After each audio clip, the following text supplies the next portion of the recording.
Hello, students. Good morning. All are you fine at your home? Please stay at home and be careful. Today we will start the fourth chapter of the history for class 7th, the Mughal Empire. As you know, the Mughals were ruled over for a long time in India in medieval history. As here is written, ruling a larger territory as the Indian subcontinent with such a diversity of people and culture was an extremely difficult task for any ruler to accomplish in the Middle Age. It means it is very difficult to any other rulers to rule over India in the medieval times. Okay, quite in contrast to their predecessors, the Mughals created an empire and accomplished what had hitherto seemed possible for only short periods of time. It means Mughal established their mm, kingdoms in India for within a short period of time. From the latter half of the 16th century, they expanded their kingdoms and from Agra and Delhi. It means during the 16th century, the Mughals ruled over the Agra and Delhi. On that time, they were powerful ruler. Until in the 17th century, they controlled nearly all of the subcontinent, and slowly they ruled over the all over the subcontinent, all over the India and nearby countries nowadays. They imposed structures of administration and ideas of governance that outlasted their rule, leaving a political legacy that succeeding rulers of the subcontinent could not ignore. It means the Mughals established the models of the ruling, models of the administration, and models of the governance, which is also following nowadays. Okay, today the Prime Minister of India addresses the nation on Independence Day from the rampart of the Red Fort in Delhi, the residence of the Mughal emperors. It means on the medieval time, the residence of the Mughals was in the Red Fort. From the Red Fort, nowadays Prime Minister of the India, Prime Minister of the nation, uh, uh, address to the nation. Okay, and the next, see, this is the picture of the Red Fort. Yes, and people are gathering there, assembling there. So outside of the vehicles, number of the vehicles, large quantity of the vehicles. The next topic is the who are the Mughals? Who are the Mughals? अब बताते हैं Mughals कौन थे करके. Basically, Babar was known as the founder of the Mughal dynasty in India. लेकिन बाबर भी क्या थे? Babur he was the Turkish and Mongols. किसका संतान था वो? बाबर तुर्किश और मंगोल्स के संतान थे. अब कहते हैं कि from their mother side they were descendants of the Genghis Khan. कहाँ कौन थे? जंजिस खान कौन थे? मंगोल थे. Mongol ruler who ruled over the China and Central Asia. तो किसकी साइड से? जो बाबर थे अपनी मदर की साइड से क्या थे? मंगोल थे. जंजिस खान के डिसेंडेंटशिप क्या थे? डिसेंडेंट्स में थे. इट मीन्स जंजिस खान उनके क्या थे? फोर फादर्स थे. From their father side they were the successor of Timur's died in 1404. तो फादर साइड से क्या थे वो? तिमूर थे, ruler of Iran, Iraq and modern day Turkey. Timur किसके कहाँ के रूलर थे?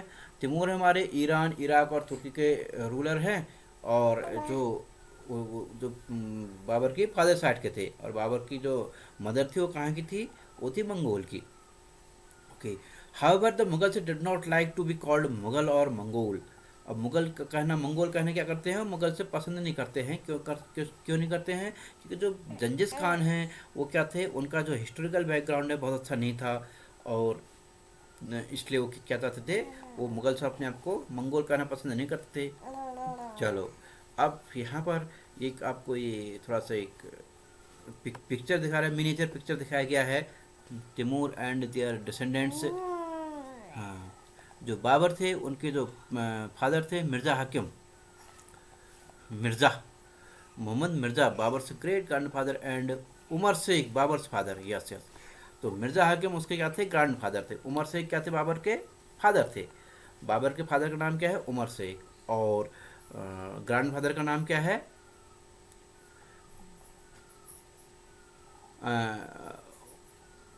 मिर्ज़ा हाकिम। एंड और यहाँ पर फिर दिया गया है, ये आपको पिक्चर दिखाया गया है, इसमें कुछ मुगल से रूलर्स हैं और उनके फैमिली फैमिली के साथ बैठे हुए हैं। और यहाँ पर अच्छा, the Mughals were proud of their Timurid ancestry, not least of all because their great ancestor had captured Delhi in 1398। तो क्या कर रहा है, मुगल अपने आप को काहे में कहने पर गर्व करते थे कि वो कौन है, तिमूर से हैं। वो मंगोल कहना पसंद नहीं करते थे, तिमूर कहना पसंद करते थे। तिमूर ने कब अटैक किया था, 1398 में। ओके, अब एक हमको ये मुगल आर्मी का एक सैंपल दिखाया गया है यहाँ पर, मुगल आर्मी कंपेन से। ओके, मुगल आर्मी का चित्र करके हाथी घोड़े दिखाए गए हैं, ये हम देख सकते हैं। Babur the first Mughal emperor 1526 to 1530 succeeded the throne of the Fargana in 1494 when he was only 12 years old। It means Babur कब बन गया था king, in his 12 years age. अच्छा, फरगाना की उस Fergana succeed to the throne of the Fergana, Fergana से क्या बन गया, वो किंग बन गया था। और he was forced to leave his ancestral throne due to the invasion of another Mongol group the Uzbeks. After years of the wandering he seized Kabul in 1504। अब क्या कहा गया है, तो क्या थे, he seized the Kabul in 1504। In 1526, he defeated the Sultan of Delhi, Ibrahim Lodi, at Panipat and captured Delhi and Agra। कब किया था, 1526 में बाबर ने किसको हरा दिया है, पानीपत के बैटल में Ibrahim Lodi, Ibrahim Lodi. Babur defeated Ibrahim Lodi in 1526 in the Battle of the Panipat and captured the Delhi and Agra। Thus he laid the foundation of the Mughal dynasty। Okay, so table 1 charts some of the major campaigns of the Mughals. Study carefully and see if you notice a long term any pattern. You will notice, for example, that the Afghans were an immediate threat to the Mughal authorities। अच्छा, ठीक हो गया, अफगानी थे उनके असली दुश्मन कहता है। Note the relationship between the Mughals and the Ahoms. अच्छा, वो हम पढ़ेंगे चैप्टर नंबर 7 में। The 6 in the chapter number 10 and Mewar and Marwar in the chapter number 9। How was Humayun's relationship with Safavid Iran different from Akbar से। अच्छा, ये कैसे कैसे एक दूसरे से डिफरेंट थे इनकी रूलिंग, किसके, हुमायूं और अकबर की। Did the annexation of Golconda and Bijnor in Aurangzeb's reign and hostile in the Deccan. चलो, ये हम बाद में सब पढ़ेंगे।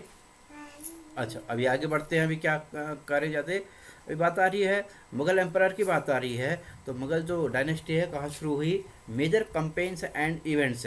सी the Babur started the ruling 1526 to 1530, only the 4 years। And he in the 1526 he defeated Ibrahim Lodi and his Afghan supporters at Panipat।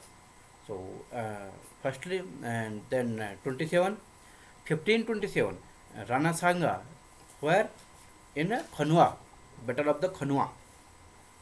Okay, and 1528 defeated the Rajput Sahib Chandori, established the control of the Agra and Delhi. और उसके बाद इन 1530 में किया था घग्गर पर। इसको हम कहते हैं कि PKCG करके एक शॉर्टकट रखा है, इसका नाम PKCG। P means Panipat, K for Khanua, C means Chanderi and G means Ghaggar. तो बाबर के कितने हैं, फोर बैटल्स हुए, लड़े थे बाबर ने, जो मेनली उसके बैटल थे PKCG करके, 26, 27, 28 और 30। ओके, तो ये क्या थे, PKCG बाबर के बैटल थे।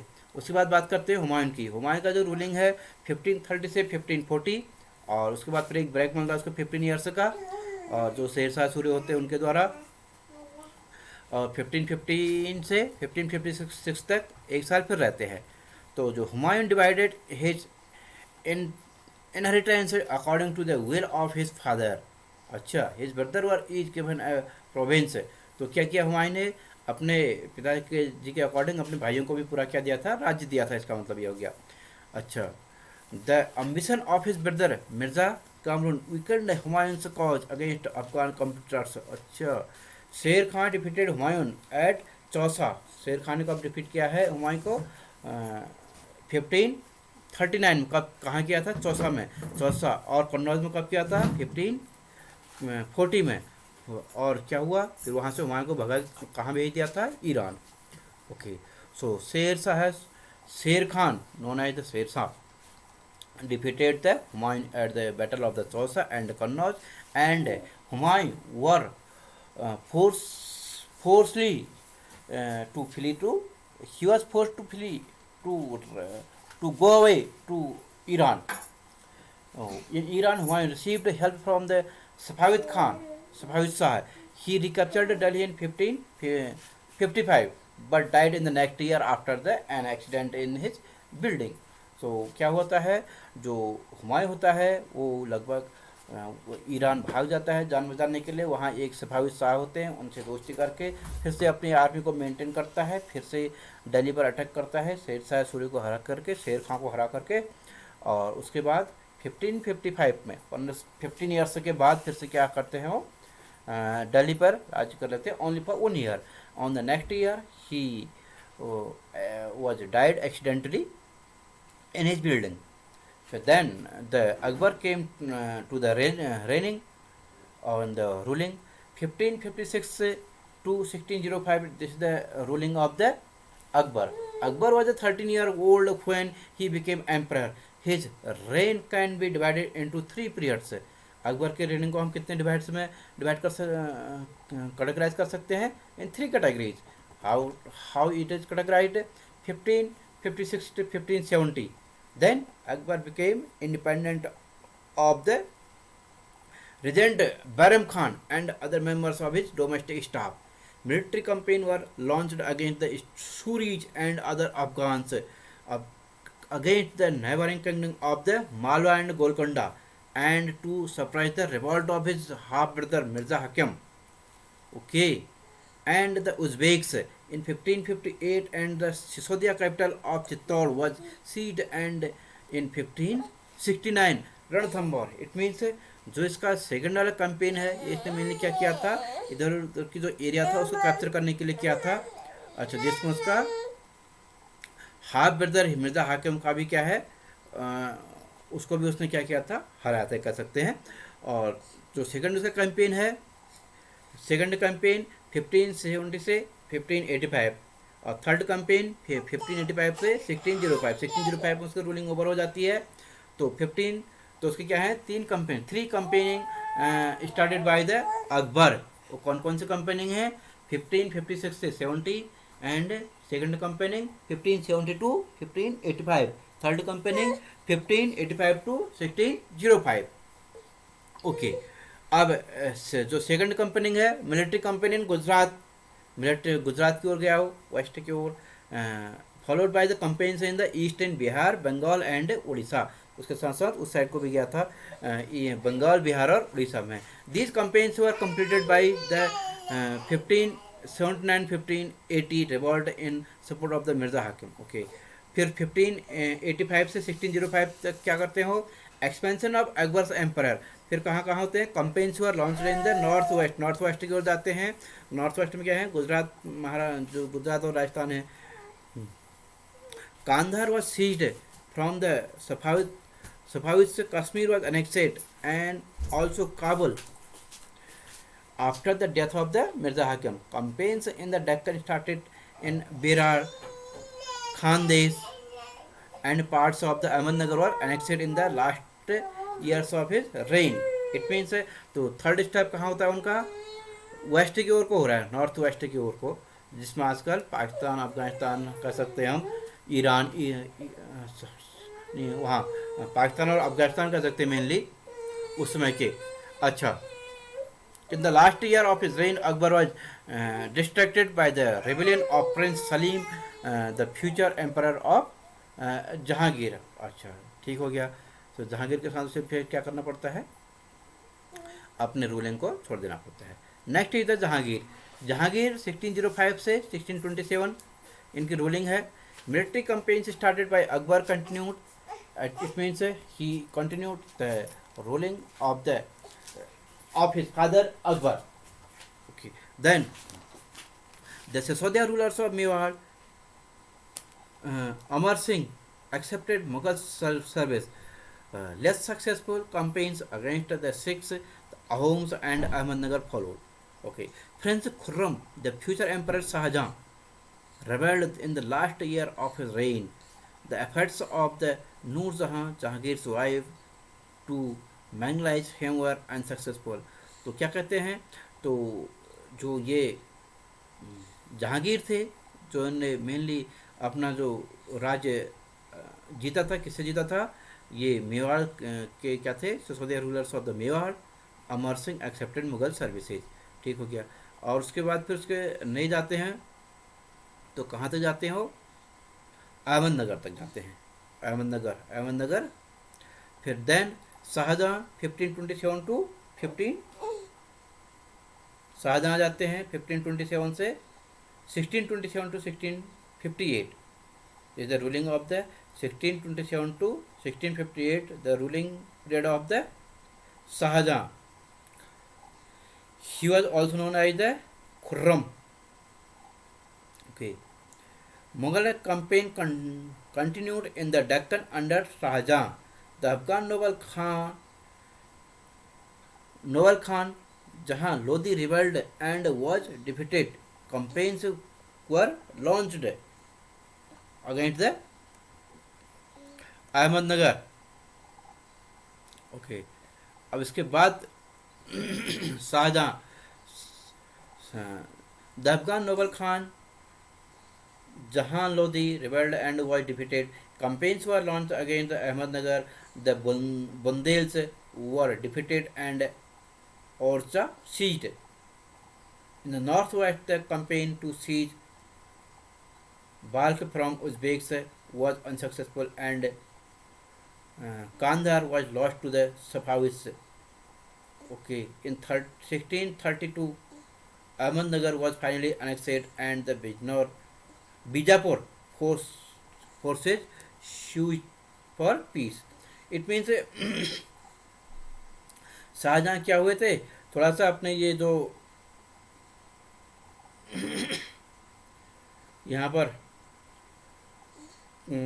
ये कांधार था, और वो कब किया ने, Kandahar was lost to the Safavids in 1632 में कहाँ पहुँच गए, अहमदनगर पहुँच गए, और वो उसको क्या कर लेने, जीत लिया था। चलो 1657 1658 there was conflict over succession among Shah Jahan son Aurangzeb. The victorious and his 3 brothers including Dara Shikoh were killed. Shah Jahan was imprisoned for the rest of his life in Agra. अब जो औरंगजेब था उसने क्या किया, जो शाहजहां को क्या कर दिया था, उसके साथ बहुत अच्छा बिहेव नहीं किया था। उसके लास्ट ईयर्स में वो क्या होता, खुद ही वो राजा बनना चाहता था औरंगजेब। तो इसके लिए उसने क्या किया, शाहजहाँ और अपने जो अदर 3 ब्रदर थे उन सबको क्या करना शुरू कर दिया, परेशान करना शुरू कर दिया। खुद ही राजा बन जाता है औरंगजेब। तो औरंगजेब क्या होता है, 1658 से 1700 तक रूलिंग करता है। Aurangzeb ruled over 1658 to 1707. In the northeast, the Ahoms were defeated in 1663 but rebelled again in the 1680s. Campaigns in the northwest against the Yusufzai and the Sikhs were temporarily successful. So what happened? Aurangzeb ने क्या किया, औरंगजेब ने लगभग 1663 में अहोम्स को हराया था, लेकिन क्या हुआ, वो फिर से वो अटैक करने के लिए आ गए कब, 1680 के आसपास। अच्छा, और उसके बाद Mughal intervention in the succession and internal politics of the Rathore Rajput Marwar led to their rebellion. It means क्या था, ये औरंगजेब था, ये किससे हो गया था, जो ये मारवाड़ थे, मेवाड़ के मारवाड़ लोग थे, उनसे भी इसको लोहा लेना पड़ा, अटैक करना पड़ा, बदला लेना पड़ा। Campaigns against the Maratha chieftain Shivaji were initially successful. अच्छा, शिवाजी को भी इसने हरा दिया था। देन मराठा रूलर जो थे, शिवाजी हुए थे Maratha ruler, but Aurangzeb insulted Shivaji who escaped from Agra, declared himself an independent king and resumed his campaign against the Mughals. Prince Akbar rebelled against Aurangzeb and received support from the Marathas and the Deccan Sultanate. He finally fled to Safavid Iran. अच्छा, second क्या कहता है, जो अकबर का जो the after the Akbar से rebellion Aurangzeb sent armies against the Deccan सल्तनत। It means after the he was the second ruler who sent his army to the Deccan. Bijapur was annexed in 1685 by the Aurangzeb and Golconda in 1687. From 1698, Aurangzeb personally managed campaigns in the Deccan against the Marathas, who started guerrilla warfare. Aurangzeb also had to face the rebellion in the North India of the six Zars and सतनामीर। तो क्या करना पड़ा, जो औरंगजेब को 1698 में एक अपने लिए दक्कन के एरिया के लिए और मराठाज के खिलाफ अपनी आर्मी को मेंटेन करना पड़ा, और लेकिन वहाँ उसको और क्या फेस करना पड़ा, गुरिल्ला वॉर का, उसे गुरिल्ला बैटल फेस करना पड़ा। और औरंगजेब क्या करना पड़ा, ऑल्सो नॉर्थ इंडिया में जब आता है तो वहाँ पर उसको सिखों का जाट और जो सतनामीज है उनको फेस करना पड़ता है, वो भी उनसे भी लड़ना पड़ता है। Then in the north east of the Ahoms, north east में क्या है, अहोम्स एक ट्राइब है, and in the Deccan of the Marathas, Deccan side में मराठाज हो गए। He died was followed by a succession conflict among his sons. तो इसका मतलब क्या हो गया, ही वॉज ऑल्सो अच्छा strong ruler for the Mughals, and he was known as the last powerful ruler of the Mughals. After the death of the Aurangzeb, there were no any powerful Mughal rulers. Even his sons were also conflicting to each other for their uh, ruling. Okay, so the next topic is the अच्छा military campaign under the Akbar and Aurangzeb. चलो ये हम बाद में देखेंगे military campaign का। फिलहाल हम इतना ही करते हैं, will do the next topic.